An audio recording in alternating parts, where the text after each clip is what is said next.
Assalamualaikum warahmatullahi wabarakatuh. Nama saya Muhammad Bintang Akilah dengan NIM 2310211310070. Kali ini saya akan mempresentasikan PowerPoint saya mengenai otonomi daerah untuk tugas ujian akhir semester Hukum Pemerintahan Daerah. Baik, yang pertama saya akan menjelaskan pengertian otonomi daerah. Otonomi daerah adalah konsep di mana pemerintah pusat memberikan kewenangan kepada pemerintah daerah untuk mengatur dan mengurus pengurusan pemerintah serta kepentingan masyarakat setempat, sesuai dengan peraturan perundang-undangan yang bertujuan untuk mempercepat pembangunan, meningkatkan pelayanan publik, dan memperkuat demokrasi lokal. Lalu ada prinsip otonomi daerah. Yang pertama ada desentralisasi, yaitu penyerahan wewenang dari pemerintah pusat ke pemerintah daerah untuk mengatur urusan di daerahnya. Yang kedua ada otonomi seluas-luasnya, yaitu daerah diberi kewenangan untuk mengatur seluruh urusan pemerintahan di luar urusan yang ditetapkan pada undang-undang. Yang ketiga otonomi nyata, otonomi yang diberikan untuk menangani urusan sesuai dengan tugas, kewenangan, dan kewajiban yang ada. Di Indonesia, prinsip otonomi daerah diterapkan melalui undang-undang seperti Undang-Undang Nomor 22 Tahun 1999 dan Undang-Undang Nomor 23 Tahun 2014 tentang pemerintah daerah. Pemerintah daerah, baik di tingkat provinsi maupun kabupaten kota, memiliki tanggung jawab untuk mengelola berbagai aspek kehidupan masyarakat, mulai dari ekonomi, pendidikan, kesehatan, infrastruktur, hingga kebudayaan. Penerapan otonomi daerah di Indonesia juga bertujuan untuk mengurangi kesenjangan antar daerah, memberdayakan dan meningkatkan kemampuan perekonomian daerah, serta menciptakan sistem pembiayaan daerah yang adil, proporsional, dan transparan.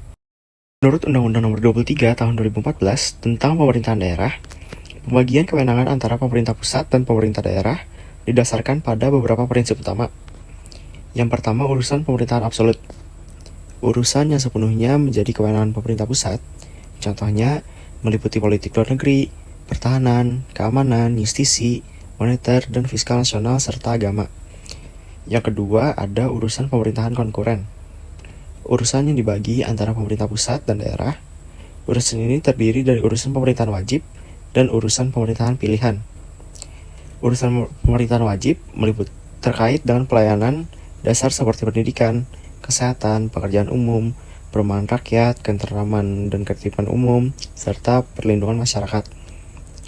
Sedangkan urusan pemerintah pilihan berdasarkan potensi dan kekhasan daerah, seperti kelautan, perikanan, pariwisata, dan pertanian. Yang ketiga, urusan pemerintahan umum. Urusan yang menjadi kewenangan presiden sebagai kepala pemerintahan, ini mencakup pembinaan wawasan, kebangsaan, dan ketahanan nasional, pelaksanaan UUD 1945, pelestarian Bhinneka Tunggal Ika, serta pemertahanan dan pemeliharaan keutuhan NKRI. Berikut adalah 3 tantangan utama dalam pelaksanaan otonomi daerah di Indonesia. Yang pertama, ketimpangan pembangunan antar daerah. Meskipun otonomi daerah bertujuan untuk mempercepat pembangunan, masih terdapat ketimpangan yang signifikan antara daerah maju dan tertinggal. Daerah dengan sumber daya alam dan keuangan yang melimpah cenderung lebih maju, sementara daerah yang kurang sumber daya seringkali tertinggal dalam pembangunan infrastruktur, pendidikan, dan juga kesehatan.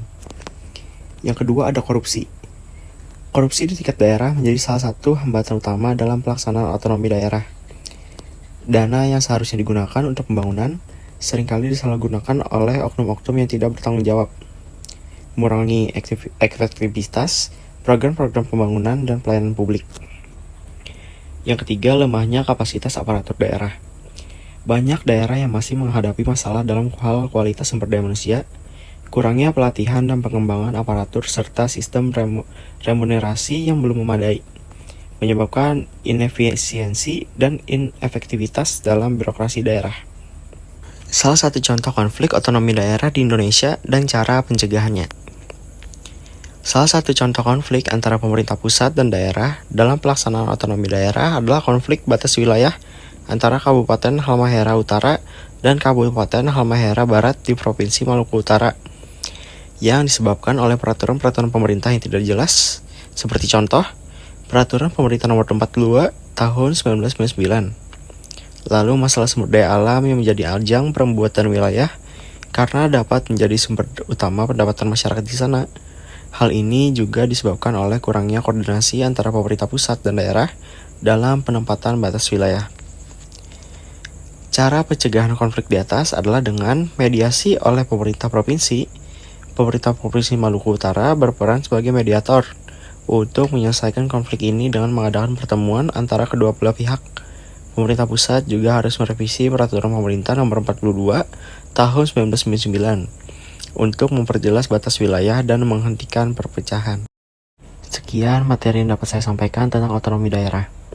Saya Muhammad Bintang Akila pamit undur diri. Terima kasih.